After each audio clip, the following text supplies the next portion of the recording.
C'est pas possible!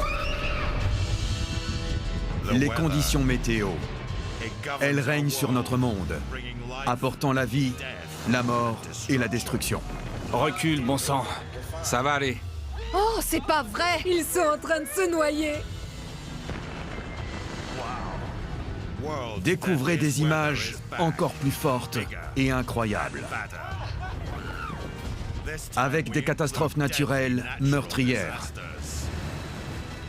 L'un des moments les plus terrifiants de ma vie. Avec des tremblements de terre effrayants. J'ai vu ma vie défiler devant mes yeux.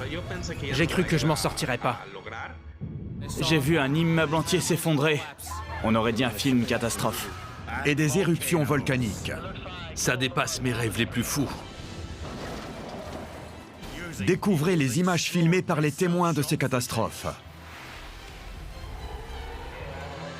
On va mourir! On peut pas rester là! Éloignez-vous des fenêtres! Éloignez-vous vite! Et leurs histoires défiant la mort. Sur le coup, j'ai vraiment cru qu'elle était morte. J'ai dû jouer les cascadeurs pour me sortir de là au plus vite. Je pensais que j'allais mourir brûlé vif. Nous allons nous retrouver nez à nez avec Dame Nature. C'est dingue, c'est complètement dingue! Et être les témoins privilégiés Attrape ma main! de la puissance des éléments naturels. La montagne allait nous engloutir. Ça vient vers nous! C'est l'enfer ici! C'était terrifiant. Je n'ai jamais vécu un truc pareil de toute ma vie. Mettez-vous à l'abri! Tout de suite!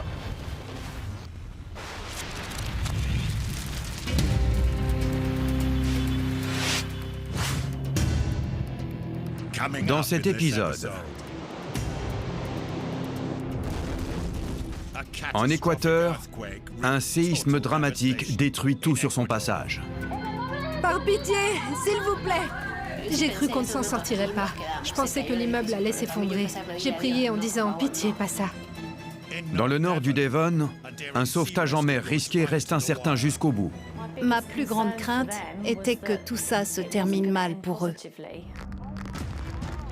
Et les îles Pacifiques sont frappées par un cyclone tropical impitoyable. L'eau a commencé à entrer dans notre maison. C'est là qu'on a commencé à évacuer. Il fallait qu'on sauve notre peau. Oh bon sang, c'est pas vrai!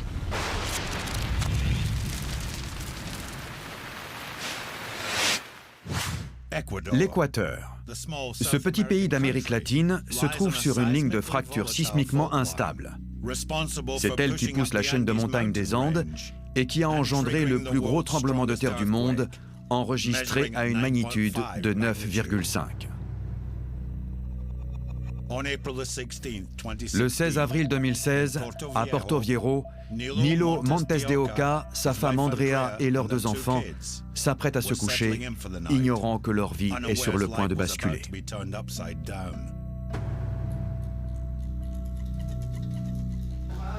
Ce jour-là, personne n'aurait pu prévoir ce qui allait se produire. C'était une journée ordinaire, calme. Ça nous a pris au dépourvu. Complètement.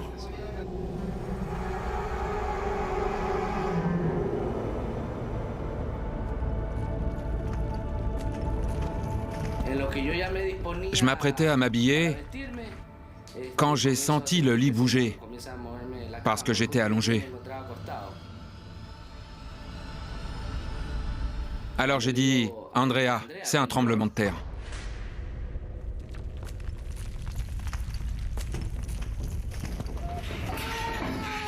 Par pitié, s'il vous plaît, restez pas là. Quand ça s'est mis à trembler plus fort, Nilo, attrape-la. elle a attrapé la petite et moi j'ai pris la grande. On s'est mis près de la porte. Ça va aller, ça va aller. Mais le sol tremblait tellement qu'on ne pouvait pas rester immobile. Les secousses nous projetaient par terre. On se cramponnait les uns aux autres dans le couloir.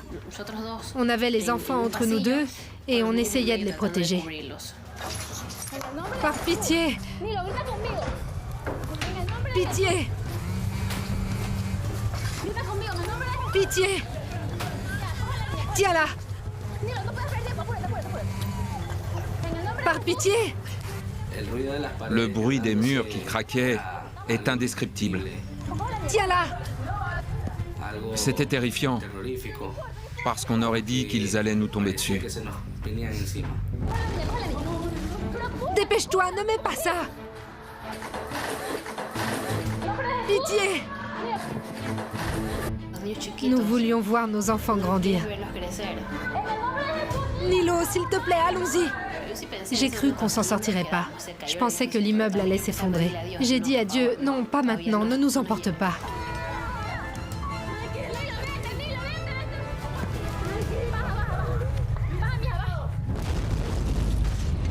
Un puissant séisme de magnitude 7,8 a frappé à 80 km de là, au large des côtes pacifiques de l'Équateur. Beaucoup plus près de l'épicentre, dans la ville littorale de Kanoa, se trouve Jun Ozawa, gérant japonais d'un cybercafé avec son fils en bas âge. Ce jour-là, j'étais en train de travailler quand j'ai senti des secousses. Et ça s'est intensifié. Alors les gens ont commencé à avoir peur. Et mes clients sont partis en courant. Alors j'ai attrapé mon fils. J'ai senti une force extrêmement puissante venant de l'intérieur de la Terre.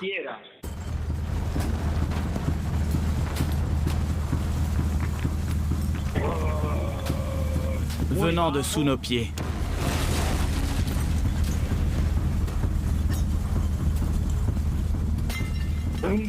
C'était une grosse secousse. Et je suis tombé par terre avec mon fils à côté de moi. Je ne savais pas ce qui se passait. Ça n'arrêtait pas de remuer très fort.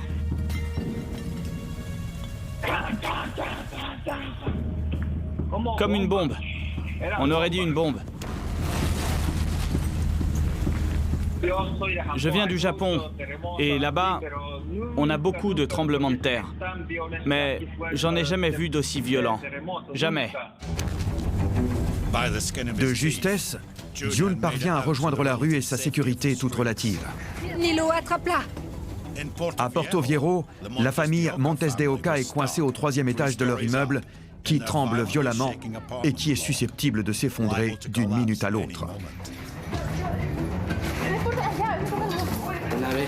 Ce n'est que lorsque le tremblement de terre s'est arrêté, il a duré 58 secondes, qu'on a réussi à se mettre debout et à prendre nos filles pour évacuer.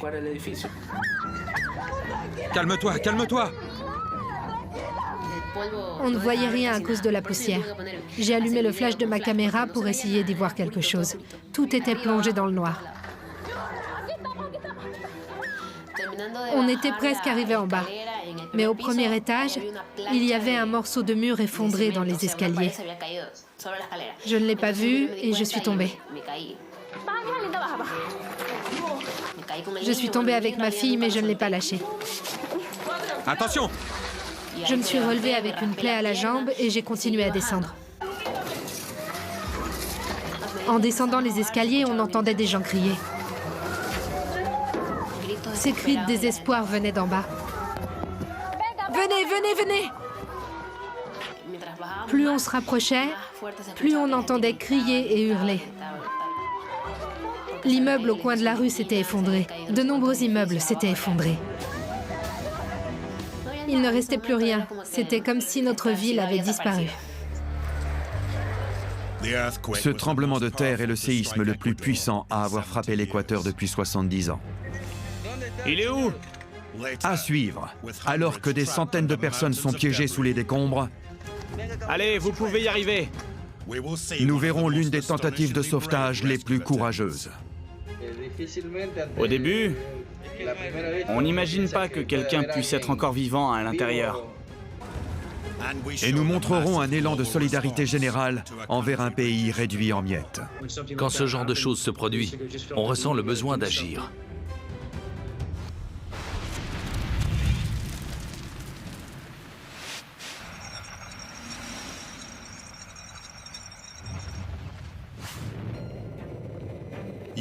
D'année en année, la météo semble devenir de plus en plus extrême.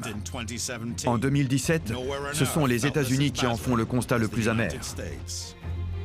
En effet, c'est l'année qui leur a coûté le plus cher en termes de catastrophes naturelles, avec une facture s'élevant à la somme astronomique de 306 milliards de dollars.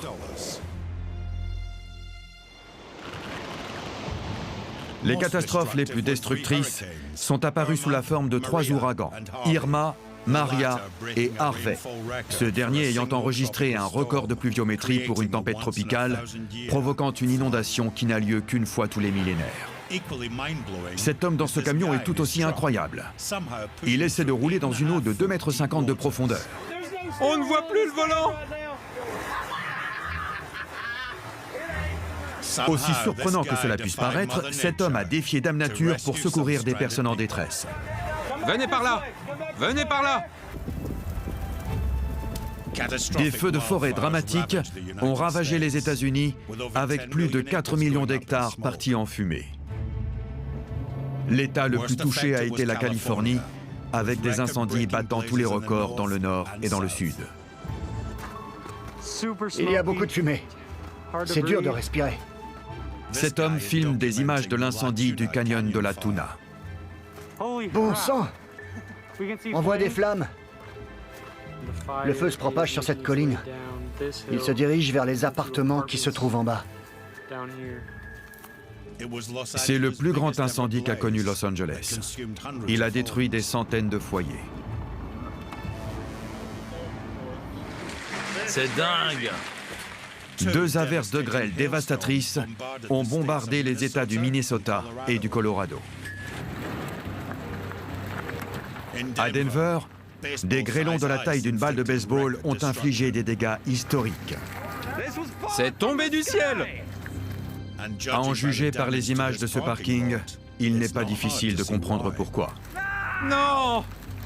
Ma voiture! T'as vu? Mon pare-brise avant est complètement fêlé.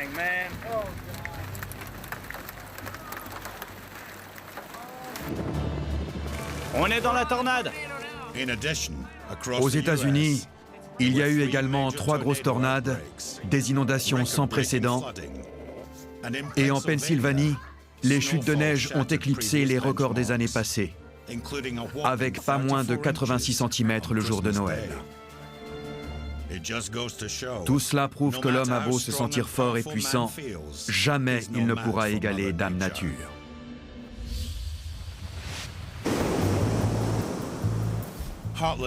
Heartland Point dans le Devon en Angleterre. Une côte reculée et déchiquetée qui est à la fois extraordinairement belle et dangereuse. Une mer démontée et des coefficients de marée très élevés, avec une amplitude de l'ordre de 9 mètres, peuvent surprendre les vacanciers ignorant le danger. Paula Taylor en a été témoin le 15 février 2018. Je séjournais à Bude chez ma tante et ma cousine avec mes 3 enfants. Ce jour-là, on avait décidé d'aller sur la côte, à Heartland Cay. Je me souviens qu'il faisait un temps épouvantable. La veille, il y avait eu des bulletins météo d'alerte. Le vent peut vraiment souffler fort dans cette partie du pays.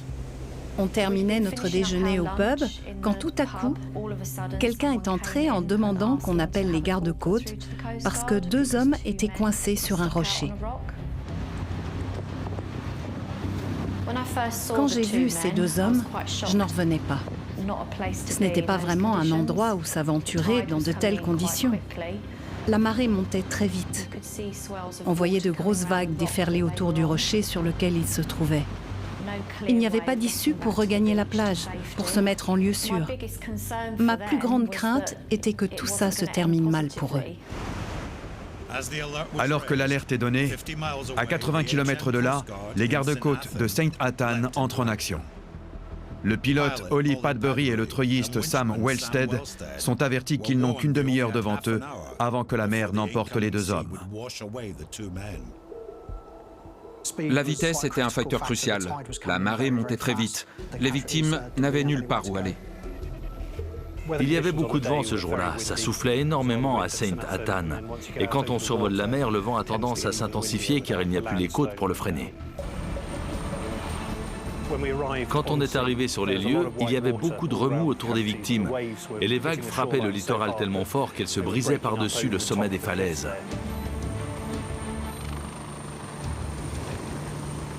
La température de l'eau était d'environ 8 degrés. Les deux hommes étaient habillés pour une randonnée, alors si la houle les avait emportés, ils risquaient la noyade plutôt que l'hypothermie. Il a tout de suite été évident que si on n'agissait pas immédiatement, ces hommes allaient finir à l'eau. À ce moment-là, d'énormes vagues s'écrasent contre le rocher, rendant le sauvetage délicat. Alors que je descendais de l'hélicoptère avec le treuil vers les victimes, je voyais beaucoup de remous, je devinais la force de l'eau. Alors que le sauvetage atteint sa phase critique, depuis son poste d'observation au sommet de la falaise, Paula regarde la scène avec anxiété. C'est très stressant à regarder. Vous vous dites que tout va bien se passer, mais vous ne pouvez pas vous empêcher d'imaginer le pire si ça ne se passe pas comme prévu. La marée montait très vite. On était tous inquiets à ce stade-là. On était en admiration totale devant le talent du pilote. Il y avait énormément de vent. Sa faculté à maintenir l'hélicoptère sur place pour réaliser ce sauvetage était formidable. Dès que j'ai touché le rocher, je me suis fait percuter par une vague. J'ai rapidement vérifié qu'ils n'étaient pas blessés. Ils m'ont dit que non, qu'ils allaient bien, qu'ils avaient juste froid. Je me suis dit que la façon la plus rapide et la plus sûre de les extraire était d'en envoyer un tout seul d'abord, et que je m'attache à l'autre en espérant que je puisse lui porter secours si jamais on était emporté par une vague. J'ai donc harnaché le premier homme avec le matériel et je l'ai envoyé à l'hélicoptère. J'avais conscience de la pression qui pesait sur Sam. Je savais que le temps nous était compté pour sortir ces hommes des rochers, et je faisais tout mon possible pour maintenir l'hélicoptère stable pour que Sam puisse travailler vite en dessous. Je voyais les vagues approcher. Elles étaient de plus en plus grosses à mesure qu'elles s'approchaient de Sam. Et j'ai vu cette énorme vague se diriger sur lui juste au moment où on l'élitreillait avec le deuxième homme. Je savais que celle-ci allait passer par-dessus le rocher.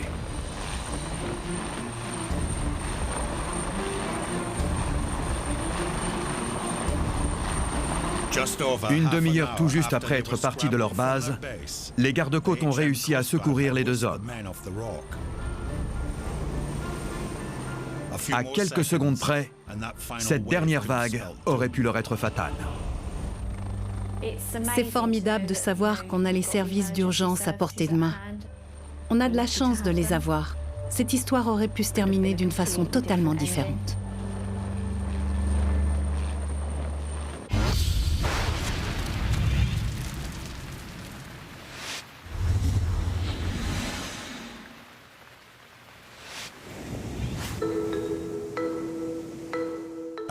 Comme nous le savons tous, l'eau se décline dans toutes les tailles.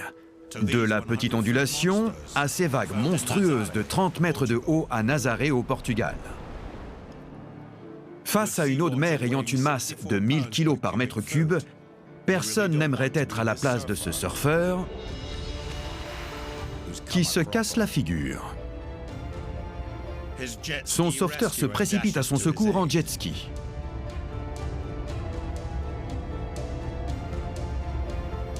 Mais la vague gigantesque qui suit les emporte tous les deux.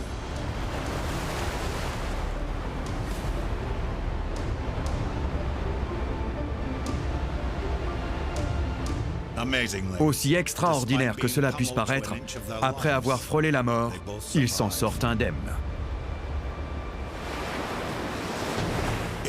Si vous pensez qu'il faut être fou pour surfer dans les dangereuses vagues colossales de Nazaré, que dites-vous de cet homme? Comme si marcher sur un fil n'était pas assez dangereux à son goût, il joue les équilibristes au-dessus d'une mer démontée qui vient lui lécher les pieds. Cette discipline s'appelle le slackline. Mais en la pratiquant dans ces conditions, ce funambule est véritablement sur la corde raide.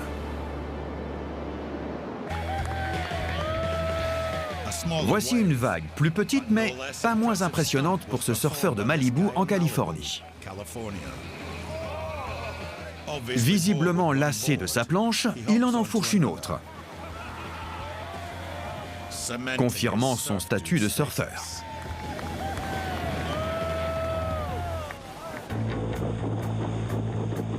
Mais son attitude cool est détrônée par Face, le chien champion de surf. Affublé d'une veste chic, il a tout d'un chien fringant.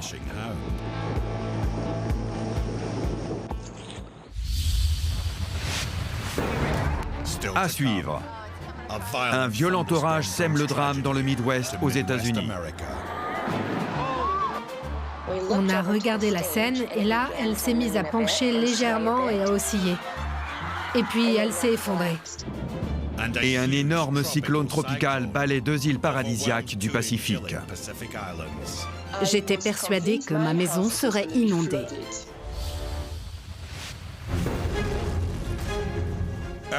Tout à l'heure, nous avons vu qu'en 2016, le plus gros séisme survenu en Équateur depuis 70 ans Pitié!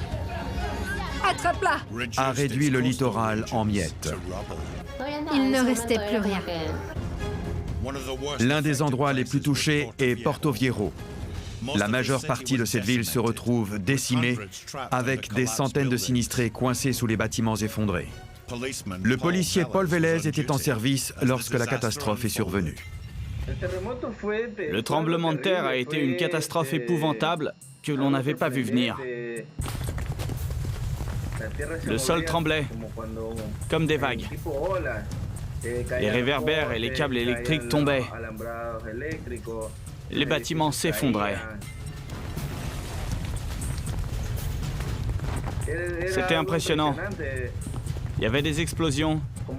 On avait l'impression d'être en pleine guerre. Ça explosait de partout.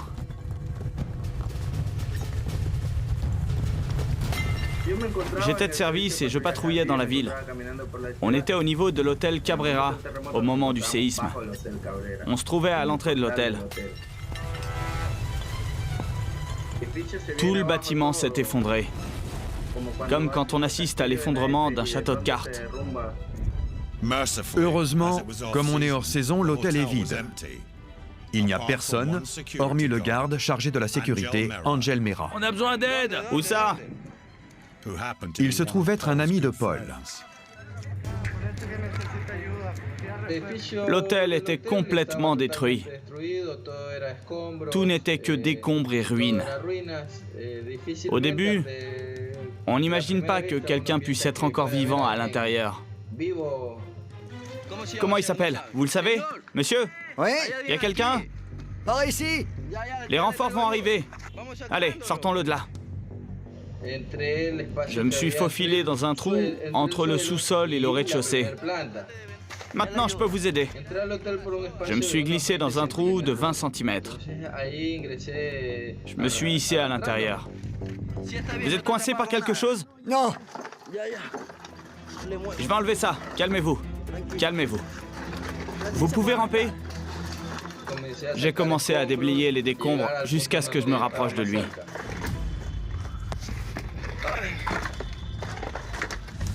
Allez, vous pouvez y arriver.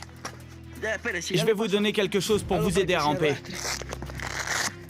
Quand je l'ai trouvé, j'ai retiré ma ceinture et je lui ai passé.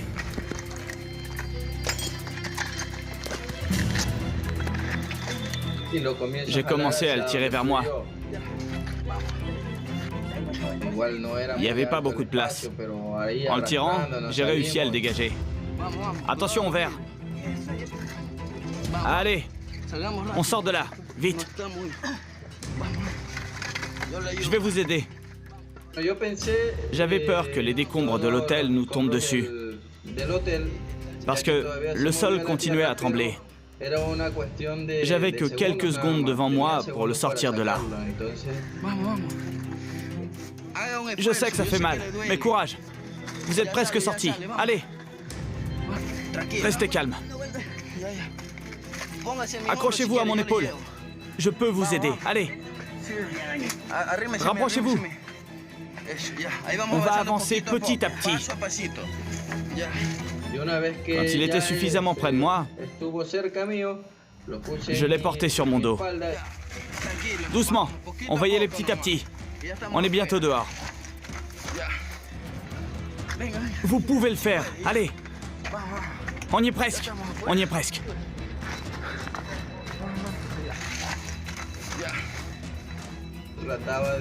J'essayais d'avancer vite pour qu'on puisse sortir tous les deux. Allez, allez, allez, on est sortis. On a fait le plus dur là.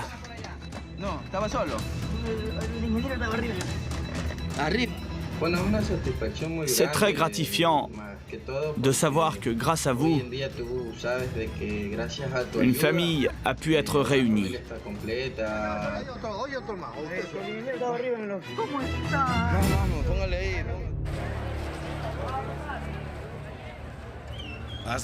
Alors que le calme revient après le dramatique séisme de 2016, l'Équateur recense l'un de ses pires bilans humains. 668 morts et plus de 6000 blessés. Alors que la nouvelle d'une catastrophe sans précédent se répand dans le monde, les agents de police canadiens à la retraite, Brian et Janet Sullivan, ressentent le devoir d'intervenir. Quand ce genre de choses se produit, on ressent le besoin d'agir. On a fini par récolter quelque chose comme 4 700 $ en l'espace de 4 ou 5 jours. Avec cet argent, on a acheté des provisions. On a distribué ce que l'on a appelé des life bags, des sacs remplis de produits de première nécessité comme des boîtes de thon, du riz, des trousses à pharmacie, des couches pour bébés, de l'eau, tout ce qui pouvait être utile et subvenir aux besoins de la population le temps que le gouvernement envoie les secours et les vivres à ces communautés. Au moins, on pouvait leur donner de quoi survivre en attendant. Mais rien ne pouvait préparer les Sullivan à l'ampleur bouleversante des dégâts. Des milliers de bâtiments étaient rasés et plus de 20 000 sinistrés sont relogés dans des abris de fortune. L'ampleur des dégâts dépassait l'entendement. Il y avait 30 ou 40 villages sinistrés. Tout le long de la côte, tout le monde était touché, d'une façon ou d'une autre. On a traversé certaines villes qui étaient presque totalement rasées. On aurait dit Hiroshima. J'ai vu des images, ça y ressemblait. J'en croyais pas mes yeux. C'était terrible de voir ce désespoir chez les gens. Ils ne savaient pas ce qu'ils allaient devenir. Leur vie était anéantie. Leurs immeubles, leurs maisons, leurs magasins, tout avait disparu. C'était vraiment déchirant. Tout le monde avait quitté les montagnes et s'était installé le long des routes avec tout ce qu'ils avaient réussi à sauver de leur ancienne maison. Il y avait des gens allongés sur un canapé avec leurs enfants et leurs chiens. Ils avaient un abri, un appentis, une bâche plastique, une poubelle. Tout ce qu'ils avaient pu trouver. On s'est arrêté pour donner de la nourriture à un homme. C'était 10 jours après la catastrophe. Il nous a dit « Vous êtes les premières personnes à passer qui avaient quelque chose à me donner. Vous êtes les premières personnes que je vois. » Pourtant, il n'était pas dans un endroit reculé, il était juste légèrement à la sortie de la ville. Tout comme les humains en détresse dont la souffrance est intolérable, des tas d'animaux domestiques errent à l'état sauvage, au bord de la famine. Tous ces gens ont des animaux. Qu'est-ce qu'il advient de ces animaux? Quand le gouvernement a établi des camps, les personnes autorisées à y entrer n'avaient pas le droit d'y venir avec leurs animaux. Ils étaient maintenus derrière les barrières. Ils erraient dans les rues, ils tombaient malades. C'est l'une des conséquences qui découlent de ces catastrophes. Il y a des animaux à nourrir et dont il faut s'occuper. On a fait un chargement de 360 kilos de nourriture pour chiens qu'on a distribué.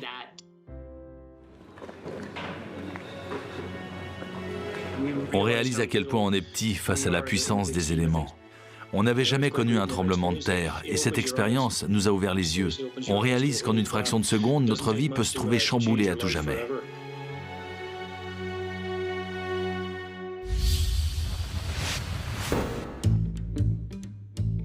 Le 13 août 2011, Indianapolis fête l'un des événements majeurs de l'année, l'Indiana State Fair, un festival mettant à l'honneur l'agriculture et le divertissement. Denise Miller et son mari Doug faisaient partie de la foule de 12 000 personnes qui attendaient avec impatience une soirée de musique country. Mon mari et moi avions reçu des billets de concert pour notre anniversaire et on avait hâte d'y aller. Le temps avait été épouvantable cette semaine-là, mais la soirée s'annonçait belle. Doug et moi étions placés tout en haut. On avait un auvent au-dessus de nous pour être abrités en cas de pluie. Et puis, il y avait une partie avec des places assises juste sous la scène, dans la fosse. Tout à coup, à l'ouest, le ciel a commencé à s'assombrir énormément. Il devenait menaçant. Dans le Midwest, le temps peut changer très vite, sans prévenir.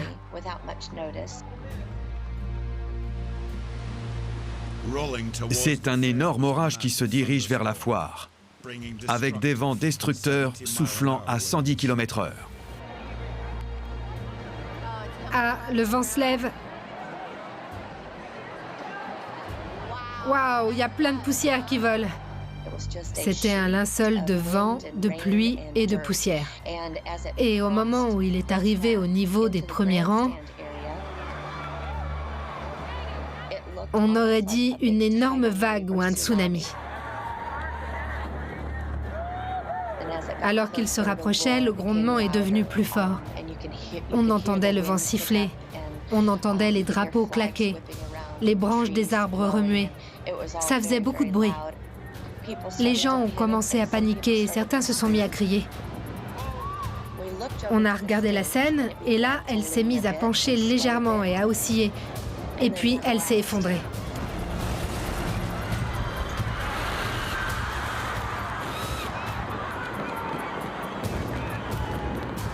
On entendait les gens hurler en dessous. On était tellement haut dans les gradins qu'on ne pouvait rien faire d'autre que regarder.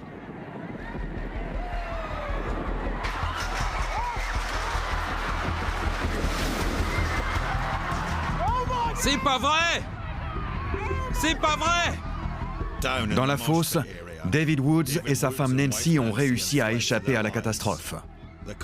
La scène s'est effondrée à seulement 3 mètres d'eux. Ça va? La vache! Tout ce dont je me souviens, c'est que je me suis dit, il faut sortir de là, sortir ma femme de là et se mettre en lieu sûr. Du calme! Du calme! Ça bouge plus! Ça s'est arrêté! Calme-toi! J'ai commencé à crier et à jurer. Ce n'était pas de la peur, ce n'était pas de la panique, c'était l'effet du choc. J'ai commencé à escalader les tubes pour trouver des gens. La première personne que j'ai trouvée, c'est une petite fille. Son bras saignait beaucoup. Il faut un médecin pour cette petite fille! Elle est juste là! Elle est là! J'ai pris ma chemise pour lui faire un garrot. J'arrive! Dépêchez-vous! L'homme s'est présenté comme étant médecin. Je me suis reculé et je l'ai laissé prendre les choses en main. Je savais que c'était un professionnel qualifié. Hé, on a un médecin! Écartez-vous! On a un médecin! J'ai continué à me frayer un chemin sous les décombres et j'ai trouvé un adolescent. Il était face contre terre et sa jambe était coincée sous un projecteur. Ça va? Ne bouge pas. Ne bouge pas, ne bouge pas. J'ai commencé à enlever le sable autour de son visage. Je vais vous demander de lui tenir la tête. Et j'ai essayé de soulever le projecteur qui lui brûlait la jambe. Ne bouge pas, ne bouge pas.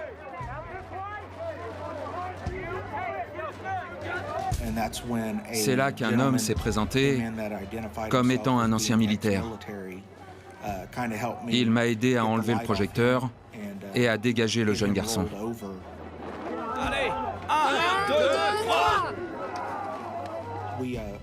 On a déchiré une partie de l'auvent qui se trouvait sur la scène pour fabriquer un brancard.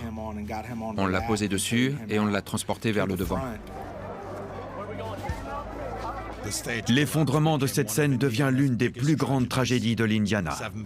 7 personnes trouvent la mort et 58 sont blessées. Le gouverneur Mitch Daniels a qualifié cette tragédie d'imprévisible. Il a salué le courage des personnes qui assistaient à ce concert et qui ont accouru pour s'entraider. La bravoure de David a permis à la petite fille et à l'adolescent de survivre à cette terrible catastrophe. J'ai entendu le mot héros. Je me considère pas du tout comme tel. Je ne pense pas avoir fait quelque chose d'extraordinaire. Si c'était à refaire, je le referais. Un événement comme celui-ci reste gravé à jamais. C'est quelque chose que je n'avais jamais vécu et que j'espère ne jamais revivre. Je me suis sentie tellement démunie et tellement triste devant ces personnes et ces familles qui ont perdu la vie à cause de ce terrible accident.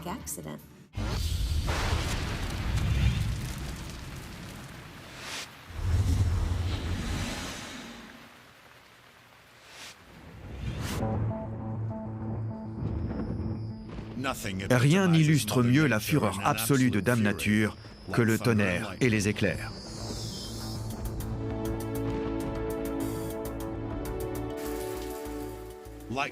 L'éclair est une violente décharge électrique provoquée par des transferts de charges positives et négatives.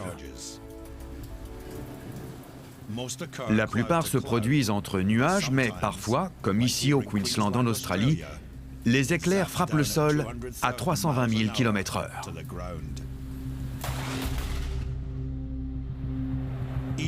Chaque éclair peut contenir jusqu'à 1 milliard de volts, soit une tension suffisante pour alimenter en électricité 56 maisons toute une journée.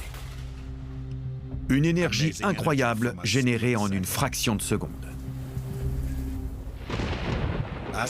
Comme nous l'avons vu, les éclairs aiment frapper vers le bas, mais en certaines rares occasions, comme ici à Paraná au Brésil, ils se dirigent vers le haut. Cela se produit quand les éclairs partent de hautes structures métalliques, comme les antennes en haut des immeubles.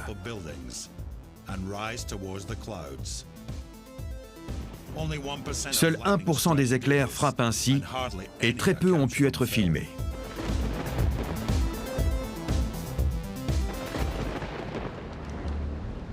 Quand un éclair frappe un arbre, il véhicule une chaleur 5 fois plus élevée que la surface du Soleil. Il peut vaporiser l'eau contenue dans le bois avec une telle énergie qu'il le fait voler en éclats. Comme en atteste ce poteau de Chicago. Oh la vache! Environ 2000 personnes sont tuées chaque année par la foudre. Mais étonnamment, 9 personnes sur 10 survivent à un foudroiement. Statistiquement, les hommes ont 4 fois plus de chances de se faire foudroyer que les femmes. Oh, c'est pas très prudent, non? Mais cette femme a l'air déterminée à inverser la tendance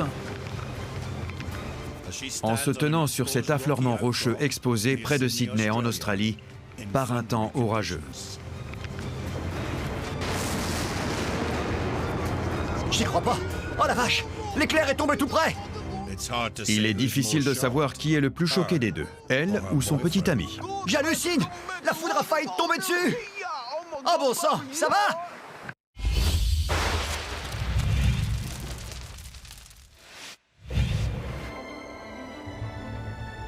Le 12 février 2018, Gita, un cyclone tropical de catégorie 4, fonce sur les îles de Tonga dans le Pacifique.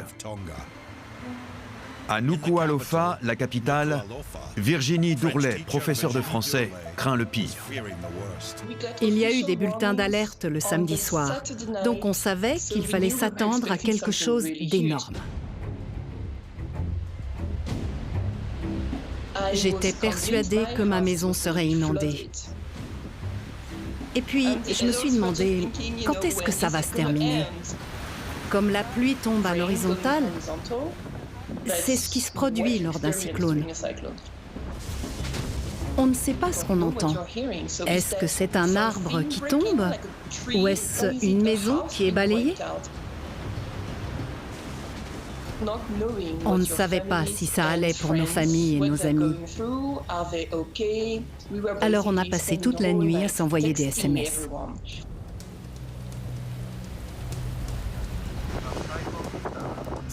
Trois jours plus tôt, le cyclone Gita avait pulvérisé l'île voisine de Samoa, avec des vents de 200 km/h et des pluies diluviennes de plus de 12 cm.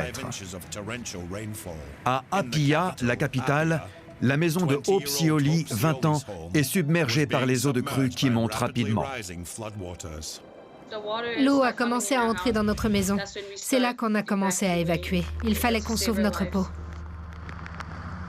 C'est pas possible! Bon sang!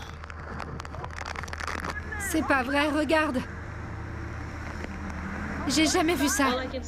Tout ce que je voyais, c'était l'eau, les arbres qui tombaient. Et puis, j'ai vu cette vieille femme qui m'a rappelé ma grand-mère. Son petit-fils la portait.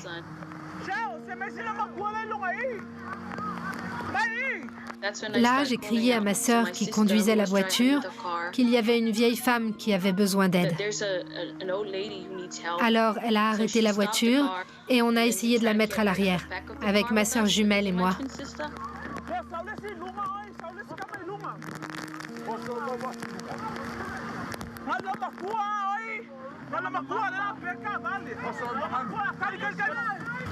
La vieille femme nous demandait de l'emmener chez son fils.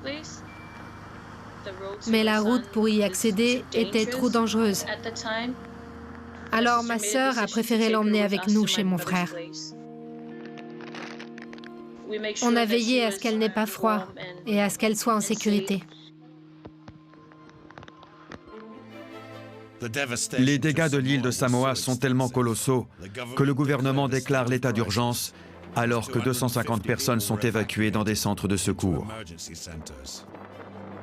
Quand on est rentré à la maison, tout était ravagé. Toutes nos affaires personnelles, toutes les choses qui étaient importantes pour nous. Il y avait de la boue partout dans la maison et à l'extérieur de la maison. C'était déprimant. On n'avait pas envie de rester dans cette maison. Alors, on a passé toute la journée à nettoyer. Dans les îles Tonga, l'inondation est tout aussi catastrophique, avec plus de 1000 foyers endommagés ou détruits. Mais les eaux sales n'apportent pas seulement la misère. Elles véhiculent aussi des maladies dangereuses, comme Virginie en a fait les frais.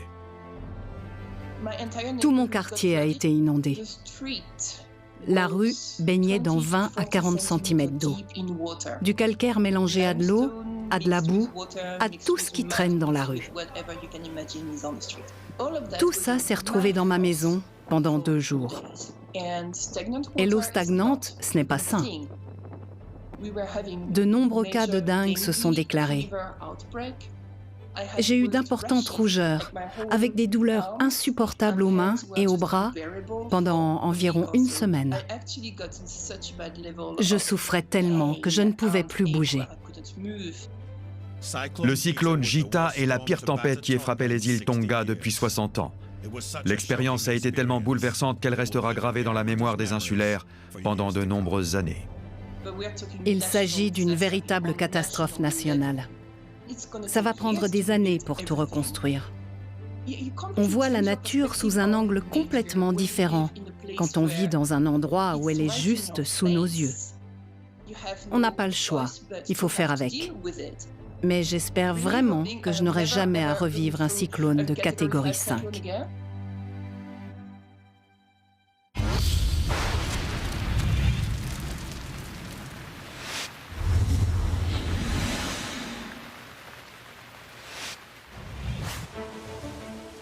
Quand la nature meurtrière frappe, les humains ne sont pas les seuls à en subir les conséquences. Quand nos compagnons à poil ou à plumes se font surprendre par Dame Nature, il est impossible d'y être insensible, à moins d'avoir un cœur de pierre. Le parc national de Yosemite abrite des ours bruns. Ils sont réputés être d'excellents nageurs. Voyons de quoi tu es capable, l'ours. Mais celui-ci doit être encore au stade de l'apprentissage. Nage! Nage! Espérons qu'il n'y a pas de rapide plus bas. Il vient vers moi. Oh non! Je pensais pas qu'il se ferait piéger comme ça. Heureusement, cette histoire s'est bien terminée, car l'ours a été aperçu en train de se frayer un chemin en lieu sûr.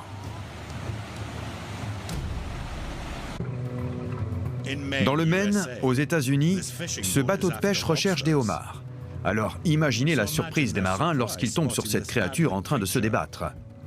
Il s'avère que c'est un aigle qui s'est posé sur l'eau et qui se retrouve en fâcheuse posture. Une fois repêché, il semble quelque peu trempé. Il sèche. Ouais. Mais après un rapide séchage, c'est l'heure du décollage.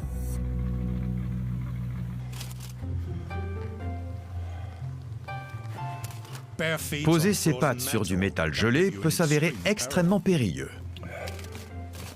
Ce petit moineau est cloué sur place et ferait un repas de choix pour un chat qui viendrait à passer. Mais le chalumeau humain vole à son secours. Qui va pouvoir voler?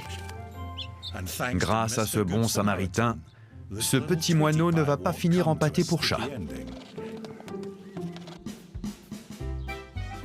Les sabots fendus et le verglas glissant ne font pas bon ménage.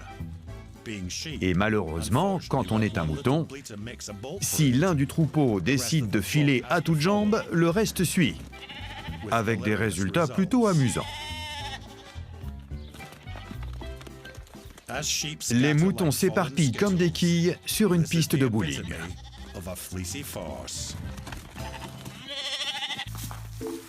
Fais attention! Dans une campagne gelée de l'Arkansas aux États-Unis, cette famille repère ce petit faon piégé par la glace. Attention, tu vas lui faire peur! Il constituerait une cible facile pour leur déjeuner. Voilà, fais doucement, ne va pas trop loin. Mais au lieu de cela, ils le prennent en pitié. Oh, Bambi, oh, fais-le glisser par là. Voilà. L'eau n'étant pas complètement gelée, c'est plus difficile qu'il n'y paraît. Attention! Désolé. Et la grand-mère autoritaire ne lève pas le petit doigt. Essaie de le pousser. Finalement, après une lutte titanesque, Voilà. le faon est de retour sur la terre ferme. Il a froid, il est gelé. C'est qu'un petit bébé. Il n'a pas l'air très reconnaissant. T'as vu ça? Oui. Il t'en veut ou quoi? Ouais. Dans cet épisode, nous avons vu la puissance incroyable de Dame Nature. Nous avons vu à quel point nous étions vulnérables. Allez! Nous l'avons vu démolir, détruire et nous rire au nez. Non! Ma voiture! Vous en verrez encore plus dans le prochain épisode, parce que personne ne peut arrêter la nature meurtrière. J'hallucine! La foudre a failli te tomber dessus!